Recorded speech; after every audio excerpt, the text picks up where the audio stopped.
నీకో 15 నీకో 15 నీకేమో 20 అని ఎగతాళిగా పాడటానికి ఇక అవకాశం లేదమ్మా. చంద్రబాబు నాయుడు గారు ఏడాది పాలన పూర్తయిన సందర్భంగా ఆంధ్రప్రదేశ్లోని తల్లులందరికీ ఎంతమంది ఉంటే అంతమందికి 15,000 చొప్పున తల్లికి వందనం నిధులు జమ చేయబోతున్నారు. కాబట్టి ఇకపై ఎగతాళి చేయడానికి కుదరదు.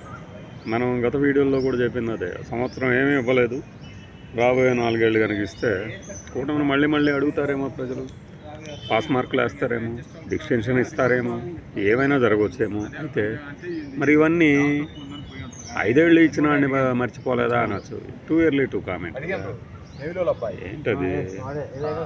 ఇప్పుడు అయింది 1 ఇయర్. ఇప్పుడే ఎన్నికల గురించి మాట్లాడుతూ ఉంటారు చాలామంది. ఏదో ఇప్పటికిప్పుడు పెట్టండి, ఇప్పటికిప్పుడు పెట్టండి అని. ఇప్పటికిప్పుడు ఎందుకు పెడతారు అసలు? ఎందుకు పెడతారు? ఇప్పుడు అంతా అయిపోయింది, అన్ని పనులు అయిపోయినాయి, ఇంక జర్నీ చేయటమే మిగిలింది అంటే చేస్తారేమో. కానీ కాలాన్ని ఎందుకు ఎవడైనా మిస్ చేసుకుంటాడు? ఎవడైనా సరే, ఎవరో అమాయకులు ముందస్తుకు వెళ్ళేది ఎరగదీసేద్దాం అనుకోని, అందులో 1 ఇయర్కి అయ్యేదేమి ఉండదు. తల్లికి వందనం తాలూకు నిధులు డేటా రాగానే యాపిల్ చేస్తూ ఉంటున్నారు మళ్ళీ. అదేమన్నా మెలికో లేకపోతే ఆల్రెడీ డేటా వచ్చిన తర్వాత ఇచ్చినటువంటి మాట తెలియదు. కానీ రేపటి నుంచి మీకు ఆ పాట వేసే అర్హతే లేదంటగా. బాయ్.